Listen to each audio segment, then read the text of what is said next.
off பண்ணிக்கோங்க. A very good afternoon to all the dear students present for the Aspire webinar sessions 23rd session.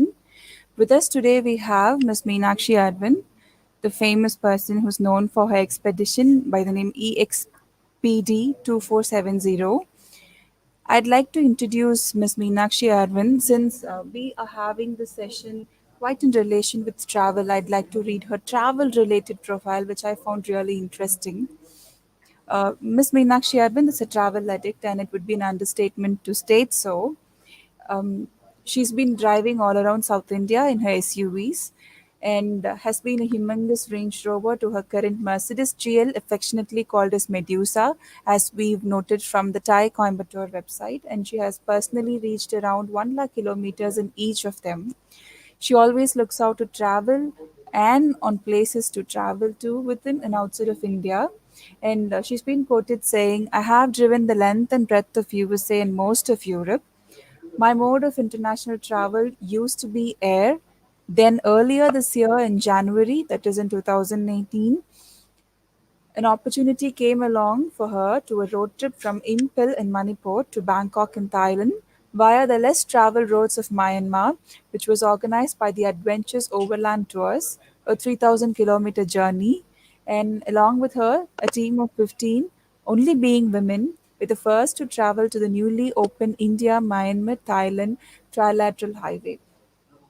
Uh, Ma'am, I would also like to state here that I was once a part of a team that visited you from Krishnamal to inquire and make a magazine report of your. Right. Thank you so much. Nice It to was an honor meeting you that day too. pleasure is all With mine all, then.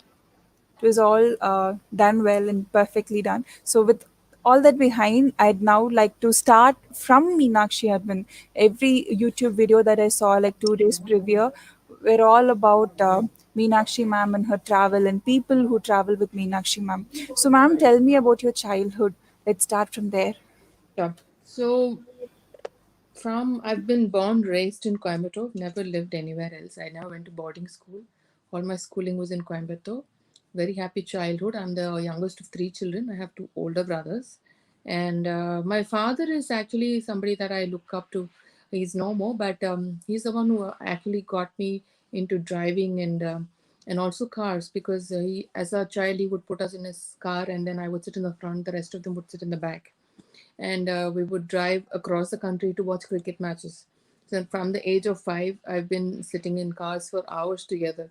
So that's the and I used to watch him drive. So that's how my whole passion for driving happened. And I saw my dad shift gears, and I used to like at 5 and 8.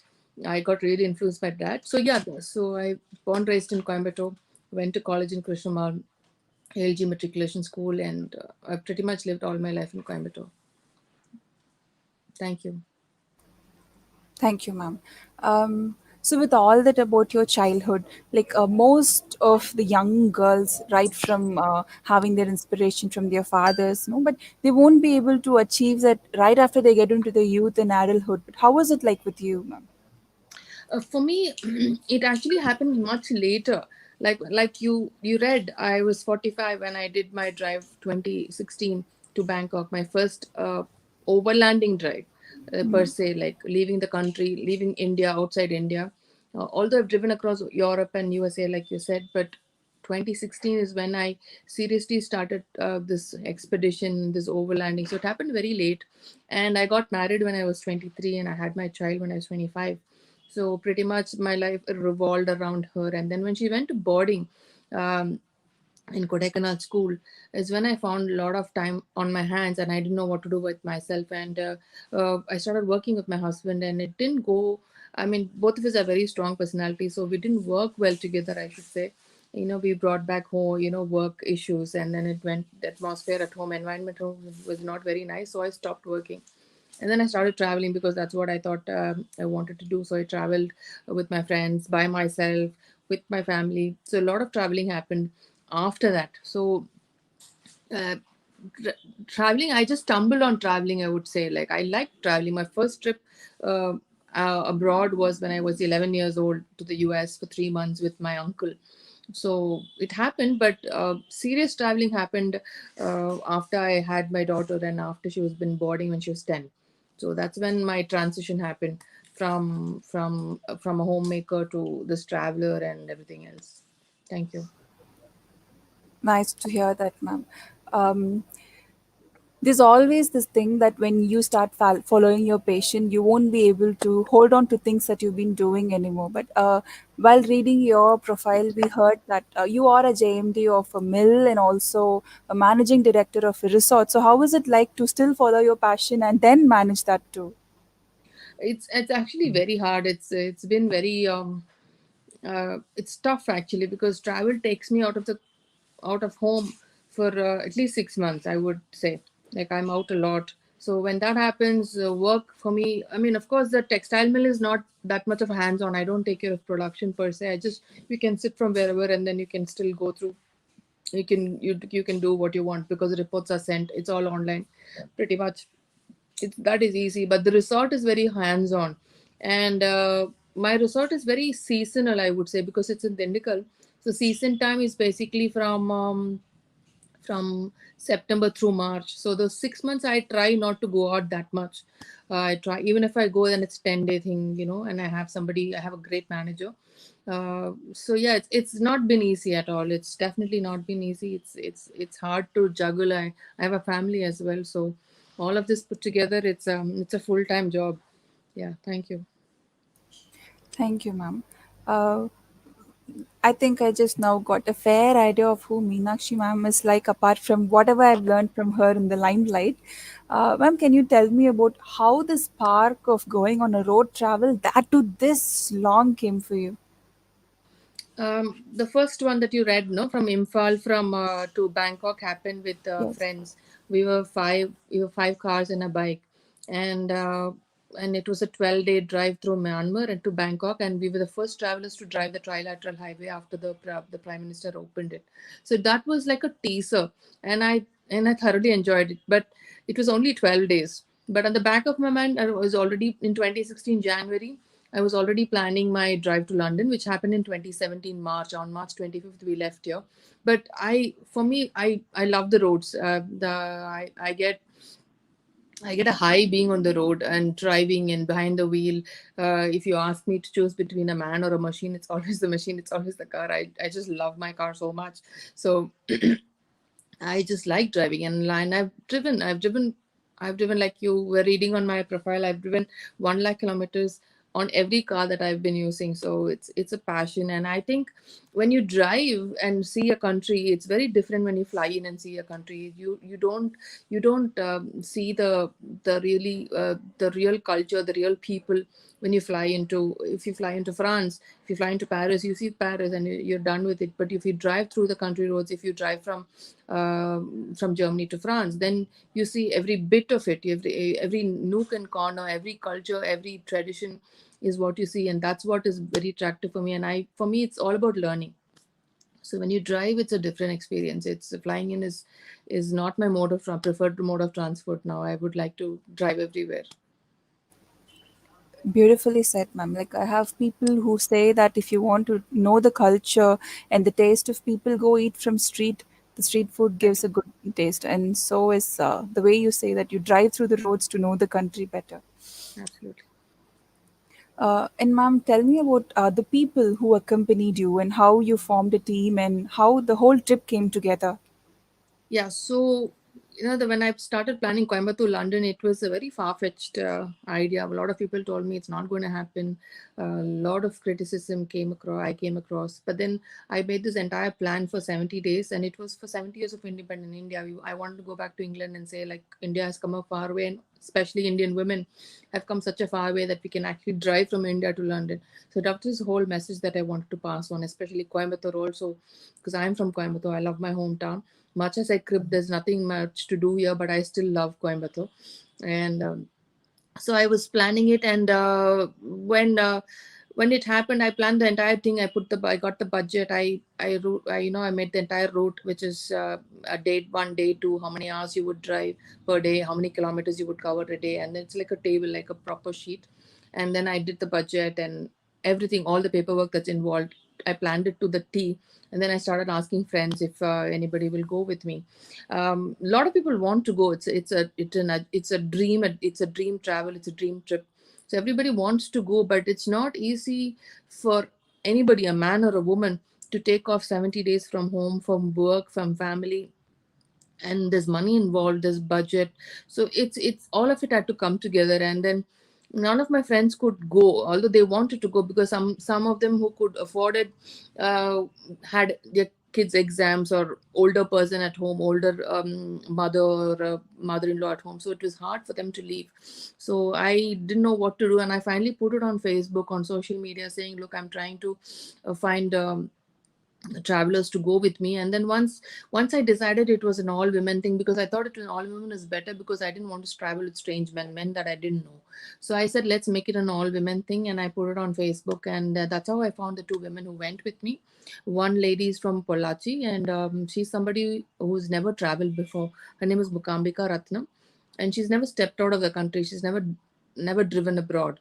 And there is this other lady called Priya Rajpal from Mumbai, who is actually a Canadian citizen, lived abroad, although now she lives in Mumbai.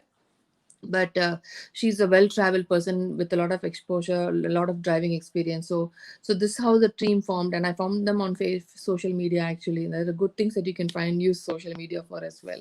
So yeah, it was very interesting how we came together and how the whole thing happened. It was very interesting. That's some place where social media really held hands. Yes, Uh, absolutely. and ma'am, about the travel, like you were on road for 70 days, and in an interview you mentioned it was 72 days in exact. So was it an all pleasant journey? I hope not, because different countries have different policies and different driving sections. So how Yeah. was it all an experience for you?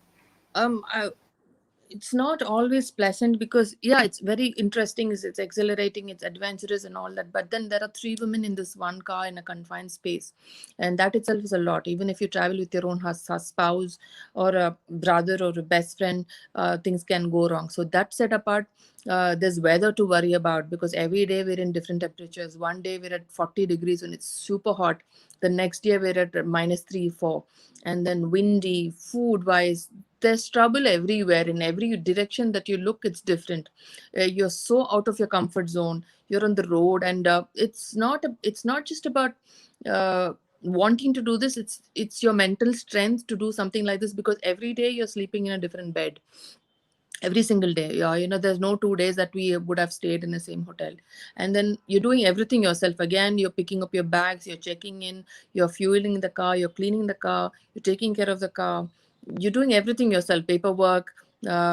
Everything is done by the three of us. So it takes a lot of endurance to do this kind of thing. And our journey was unnaturally good. People were very, very kind. There was no trouble from any human being, I would say, because people have been very kind to us throughout the 72 days that we were there. Indians came out. Expedi 24/70 became this page that everybody followed in South India. At least I can say India, but definitely South India.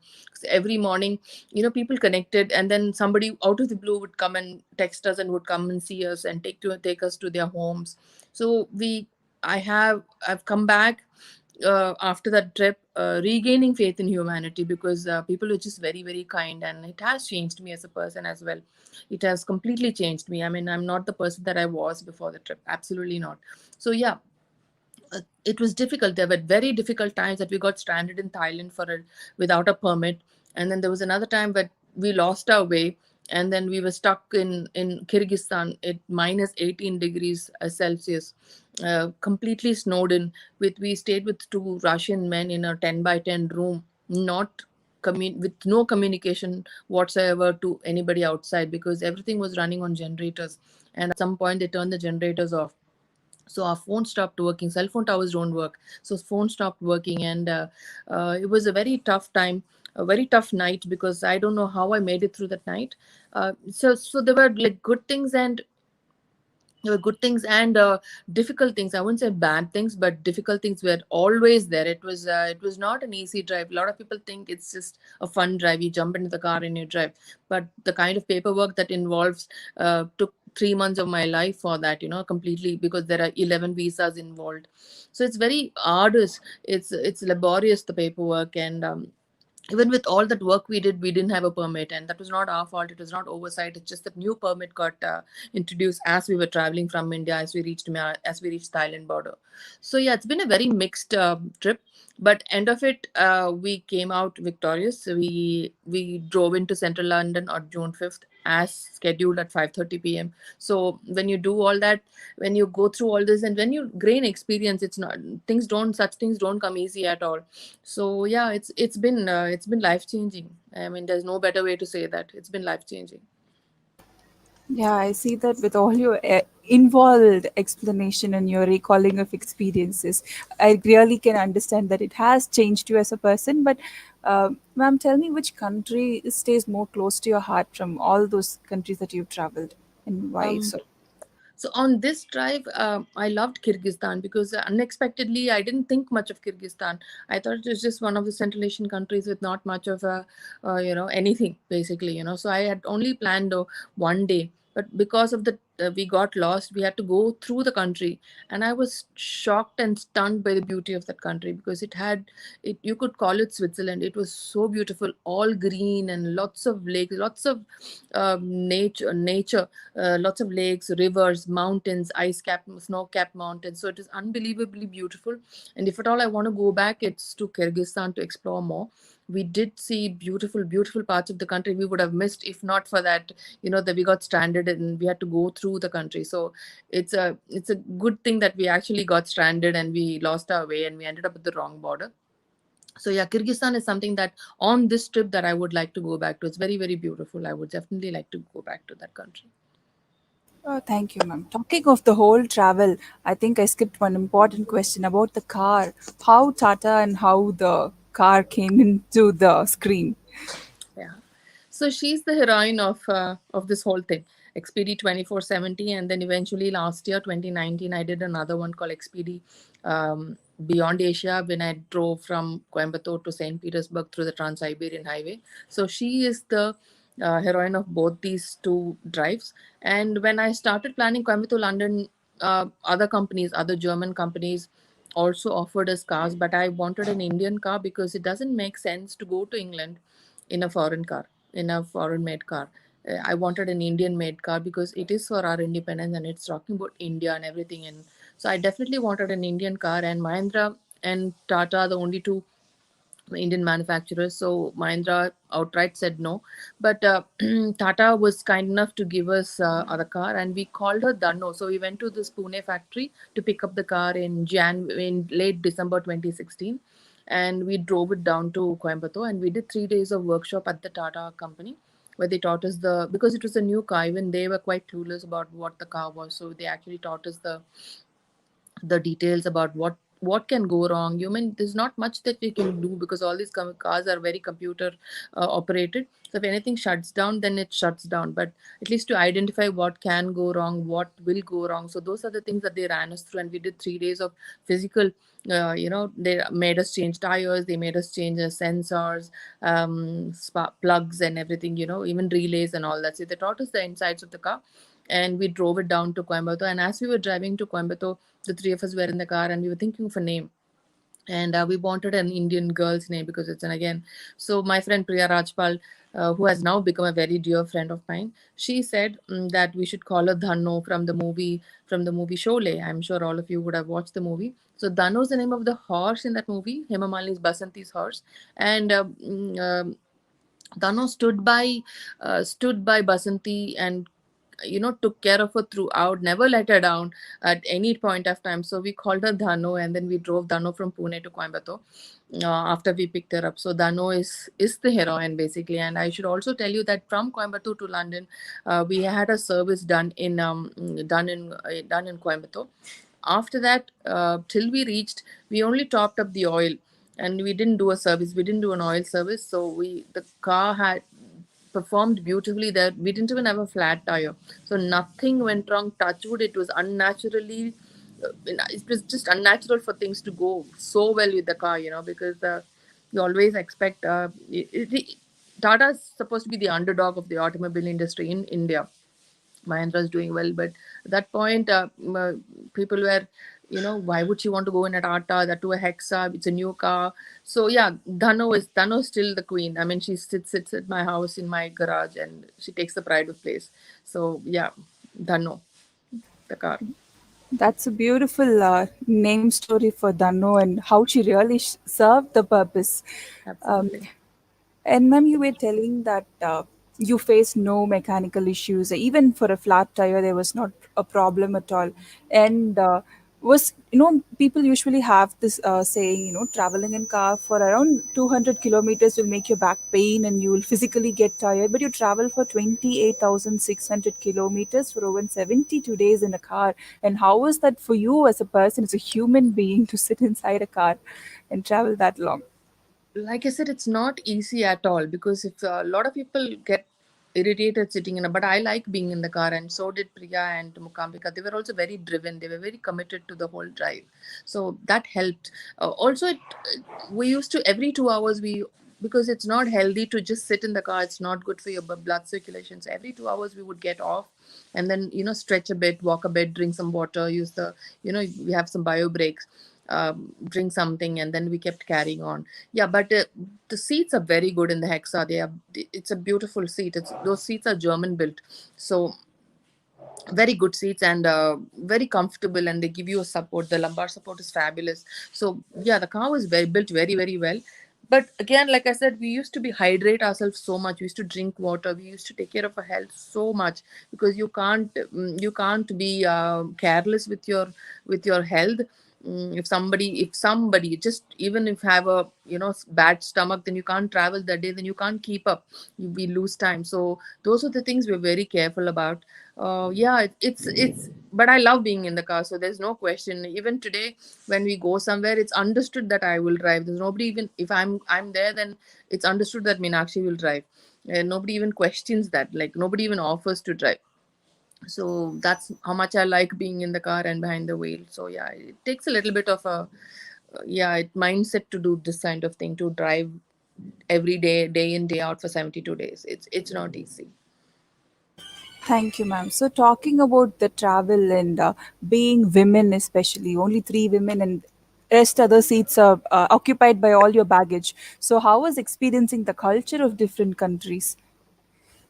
There were times that we would actually, we would move those things, just put, the one seat was full of cameras and equipment and stuff, so we would move that, and then sometimes somebody will be hitchhiking, and we would take them, mostly women. And sometimes and then we communicate with them. That's how we started learning the culture. This happened many times through the drive. In Central Asia, people still hitchhike like how they do in India. Not in Europe as much, but in the other countries, in Myanmar, we would just take people and offer to drop them off. So that was very interesting, and we could actually see how they were dressed and stuff like that. But culture kept changing, especially in China. When we think of China, we think about this one noodle, but every province has this noodle. One has rice noodle, one has maida, but and even the taste, it's spicy. Szechuan is spicy, and sometimes it's just very bland and watery.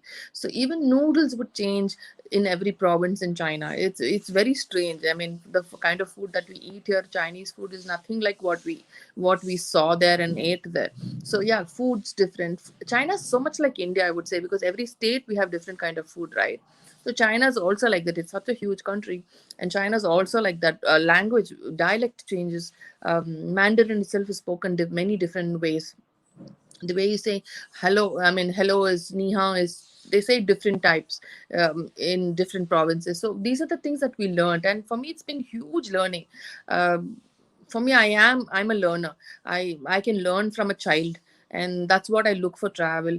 And it's only about learning, and for me it's not landmarks, and it's not countries that I check, tick off on my bucket list, or landmarks like that I tick off. For me, it's about the people, it's about the culture, it's about the food. Although I'm a vegetarian, I still try to eat very local and vegetarian. It's very hard, but yeah, I still try to eat the most local vegetarian food.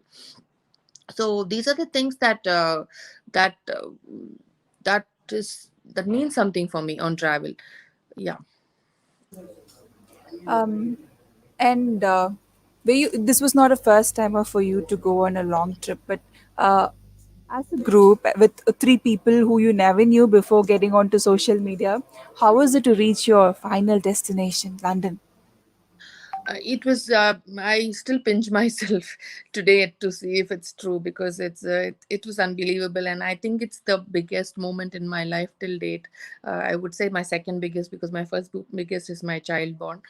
Second is this: when I drove into Central London. I drove out of SNR College on March 23rd, and then we reached June 5th, Central London at 5:30 p.m. and my entire family was there. Both my brothers, my husband, my daughter, my sister-in-law, my nephew, and 100 other people that I didn't know, following a journey, a bunch of friends. And it was a typical rainy weather evening in grey. It was drizzling and cold, and people were waiting out there to just, and I don't know. I mean, it's something that I cannot. I might do another 10 trips. I've done one quite hard. 2019 was very difficult, very different from Coimbatore, London. But that moment is something that I will never forget in my entire life. It's my most special moment. And I once was one was, oh, we've done it, a sigh of relief and all that. But the sense of achievement, I just couldn't believe it. For a few days after that, I would just, run it through my head. Even today I run it through my head. The ambassador was there. We finished at India House at the Indian Embassy in London, and the ambassador was there. The deputy ambassador was there. Lots of Indians, lots of Tamil Indians, lots of foreigners. So it's very, very special. It's very close to my heart, and it's something that whatever I do in my life will never compare to. So it's that special. And ma'am, you were telling about how you wanted to go in an Indian car, and I was trying to link words and the Indian independence. So, is there anything that it has got to do with going as a group of women to London? Like I said, women thing happened much later, because I was wanting to go to London for the 70 years of independent India. But since I didn't find a mixed group, my friends couldn't go, and then it became an all women group. Yeah, but it says a lot. There's lots of criticism, like, oh, and it's also part of the literacy mission. So we were talking about literacy and how important it is to be literate and all that. So it was part of Rotary India Literacy Mission also, but that all happened much later. So it all started adding on. It became much bigger than what I thought it would be. So, but then for three women to leave India, leave home, and we are three of us from different social upbringings. I am this from this decently affluent family in Coimbatore. Mukambika being this agriculture background, although she's a computer software engineer. She's never traveled before. She's still very grounded. I mean, she's a very earthy person. Her business line of business is agriculture. So she's this typical village girl, and this other lady from, well traveled older person. She was 55 back then. So the three of us from different social strata of India, going to London says a lot. It says a lot about India and Indian women, how much mental strength we have, how much we can achieve. It's such a huge example. It says it's something that moneyed people keep. I also get this little bit of a troll sometimes on Facebook or whatever social media. Oh, this is something that anybody can do if you have the money. But I want to know, there are 130 crores people in India. How many of them have done this? Or something that I'm not talking out of I'm just saying that it's not something that everybody can do, because first it need to do so much of planning. Second, it takes a lot of mental strength to do it. So it says a lot about Indian women, and I'm very proud that it was an all women group than a mixed group. Yes, I'm very happy it turned out to be an all women group. Beautifully said, ma'am. I'd also like to highlight something here when I was reading about you, that you're a nature enthusiast. So, can you shed some light over that part of Meenakshi? So yeah, I love gardening, and I also into organic gardening for home garden. I'm not really into gardening out other than for of course we have our farms, and we're into totally organic gardening, organic agriculture at home, farming at home for us. But I love nature. For me, if you ask me if it's the beaches or the mountains. I'm drawn to the mountains more than I'm drawn to the beaches. I love being by myself in nature, and I also look for these places that I have a couple of small country homes, and they are in places that people will think twice about even wanting to build something there and living there. So I that's what I like, to be part of nature. And also, I think you're talking about the Dabur Meswak thing. I mean, that's something that I would like to talk about, because Dabur approached me for a. I have a friend working for Dabur, so he approached me saying, we're trying to find this tree in India. It's called the Meswak, Ugamaram in Tamil. So it used to be there. If you could help us find it, and then we'll make a film on it. So that's how it happened. And I don't know if you watched the Dabur Meswak ad, a film. It's not an ad; it's a film that I made. So I researched, and nothing on internet showed up about it. And I started talking to forest rangers, all over Tamil Nadu, to see. And then some of them I got so misled. And this is in the midst of lockdown. So I got so misled. Somebody said it's in the hills, but it never grows in the hills. So then finally we found the tree in Ramnath district, and we drove and we filmed the whole thing. There's one tree that's at least 75, 80 years old. And this tree, the root of the tree, is used to those days used to be used for brushing your teeth, and it helps with a lot of your oral health and hygiene and all that. So I'm very interested in such things. This is again an adventure for me. So that happened, and we found the tree, and we found so many more after that. Now what I'm trying to do is, with Dabur, we are trying to actually bring back the tree, revive the tree in Tamil Nadu, in India. Rajasthan has some of it, but in Tamil Nadu the tree is gone. There are very few trees. So we're trying to actually get people to grow the tree. We're trying to propagate it, which has been very hard. It does has seeds and all that, but even cuttings don't work. So we're actually looking at tissue culture. So that kind of work is happening. So that's part of my life that is really not much talked about. But since you're asking, I'm telling you. So this is something that I definitely want to do. Bring back the tree to Tamil Nadu, because it's such a beautiful medicinal tree with so much of goodness in it. With your answer, I can just come to this understanding. You're just not doing things for things' sake. You're just completely involved. You get yourself immersed into it. Very nice to hear that, ma'am. Ma'am, coming to the title of our session, How Travel Can Empower Women. What have you got to say with that connection, ma'am? Yeah, I don't believe in empowerment, financial empowerment. That's not just empowerment. Today, if my friend needs to do something, uh, you could be financially empowered. You could still have the money. You could have an income. But if she wants to do a drive like me, or she wants to do something different, to actually be able to do that is real empowerment for a woman. She could be financial. I don't believe in financial empowerment or independence. That's not all empowerment. To do something that you might want to write a book, or you want to publish a book, you want to make a movie, you want to make a film. There's so many things. All women should be able to do that. That's real empowerment, I feel. I'm not just talking about Indian women, I'm talking about women world over. That I think is real empowerment. And for me, travel has opened up so many avenues, and I've been totally empowered by it, educated by it, learned so much by it. My temperament has changed.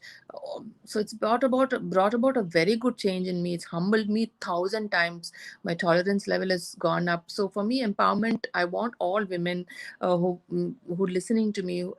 Like I said, I'd written on Facebook, I'd never say no to talking to school children, because I think it's very important that they know that these things are possible. That if I can do it, they can do it. I'm not asking you to jump into a car and drive to London, not at all. But I'm asking you to do whatever you want to do, and a woman should be able to do that, and that's real empowerment. Beautifully said, ma'am. And on the topic of how travel can educate women, I heard so much from you on how it has humbled you down so much and brought up your tolerance level. Anything apart from that for the women who are listening to the session today, ma'am? Yes, because I'm not, like I said, don't go to London by car. No, just go to your neighboring state, and try to do it by yourself. Solo is a great way to go. And I've driven across Estonia, Latvia, and Lithuania, these three Baltic countries, by myself for 14 days. These are three countries who do not speak English.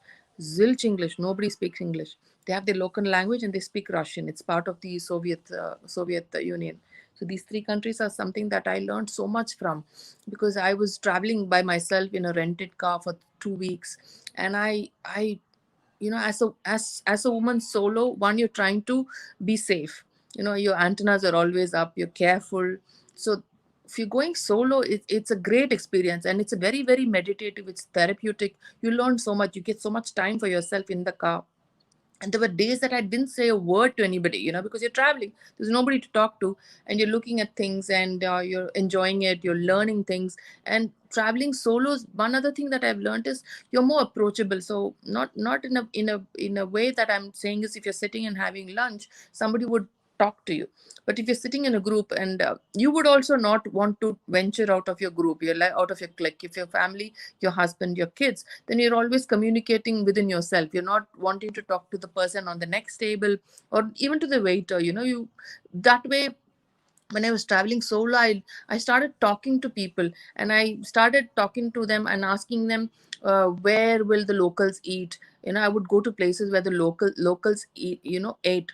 Touristy places give you food that's palatable to us, to us. Typically, even China, you can go to a tourist place, and the food will still be a little bit of touristy thing. But if you go to a place where the locals eat, it's very local.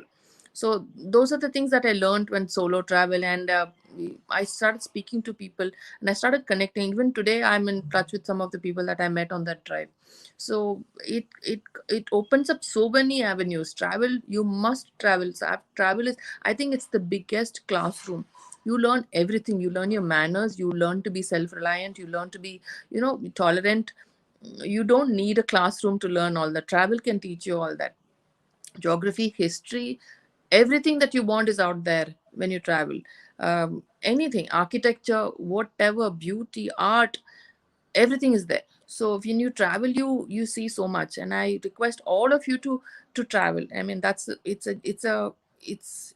it's beautiful. I mean, once you know what travel is about, the real travel is about. And in fact, I'm not a tourist. That's my hashtag that I used on Instagram. I say traveler, not tourist. I definitely do go touristy places. I would go to the Eiffel Tower, see the Eiffel Tower, yes, all that, but it's more than that. Be a proper traveler.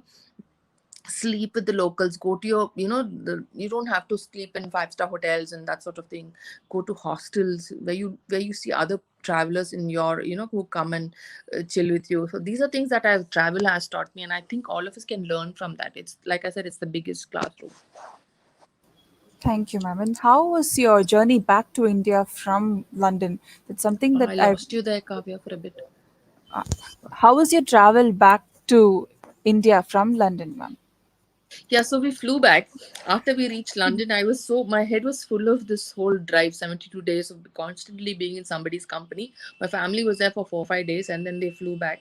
So then again, we had the car shipped. So we went and did all the formalities. I was in charge of the car. So I did all the formalities, shipped the car. And then the next thing I did, I went and I rented a car and again drove solo because I wanted that quiet time. Because the 3 months of travel, 72 days of travel, 3 months before that, it was hectic. And then I know coming back to India would still be more hectic because people will want to interview.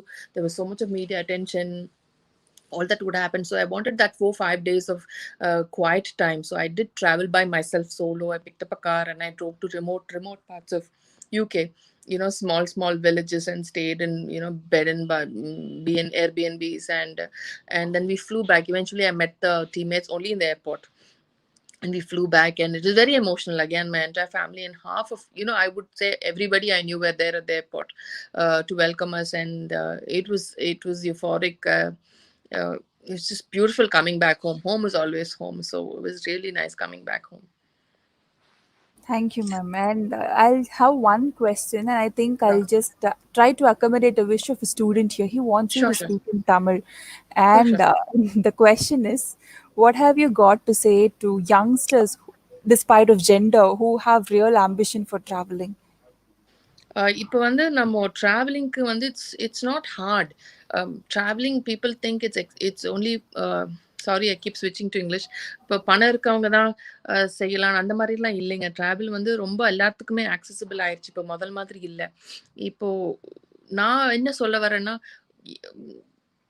Travel வந்து எனக்கு வந்து travel வந்து நெறைய கொடுத்துருக்கு.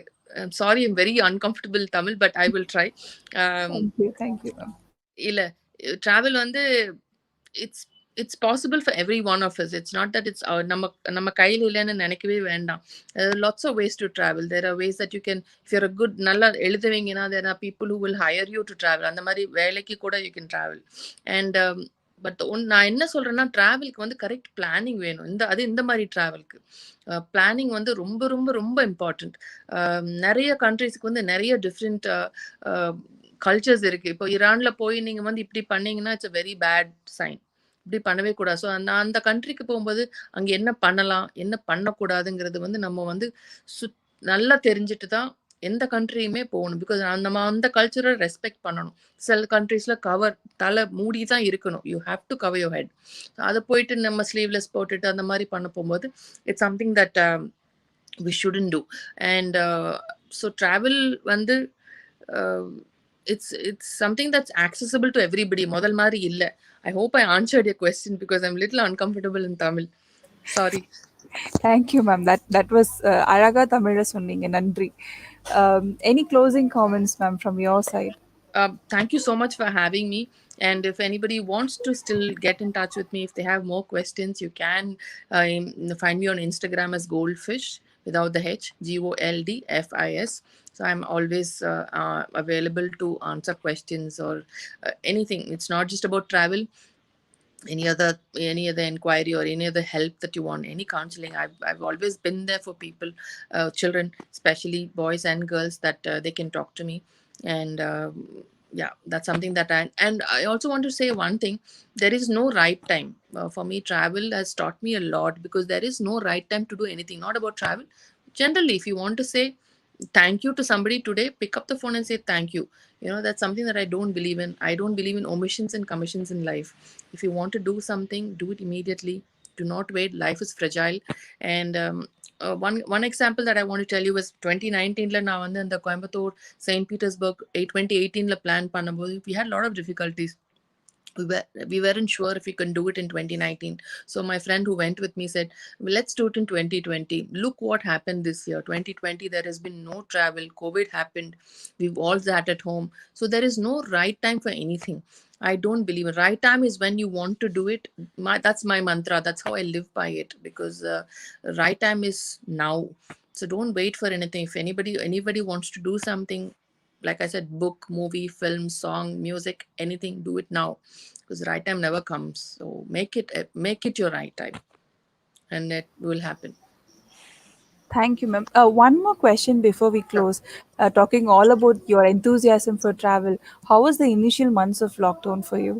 Oh, very hard. Tell me about it. So hard.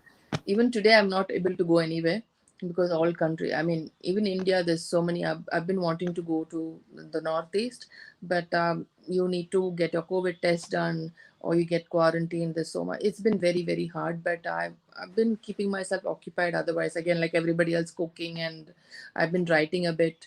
I'm trying to get a book together, so that's been happening. But I hopefully next year, now that the vaccine, we see the light at the end of the tunnel, we see some vaccines happening, and hopefully everything will come to normal, and we can all travel again. Hopefully, ma'am. With all that positive note, I'd like to place all the thanks from the management, the members of faculty, the principal, dean, administrative officer, and the members, students of our institution for you making time and sharing all the knowledge that you've gone, and even going an extra mile with your humbleness for today's session. Thanks a lot, ma'am. Thank you so much, Kavya. Thank the faculty, everybody, all the students out there. Wish you all the very best. This year has been very chilled out for you, no college, nothing. But hopefully next year things will change and we can all get out. And be safe, wear your mask, and be responsible. Thank you so much, Kavya. It's been a pleasure. It's been a pleasure here too, ma'am. Thank you. Thank you. Bye. Bye, ma'am. And now, dear students, the link for you to post your attendance will be posted in the chat box. This link will be open for the next 5 minutes. As soon as you fill the attendance form, you can leave the session. The link has now been posted. Thank you. We'll be meeting you soon with another session with Aspire webinar series. Until then, signing off is Ms. Kavya.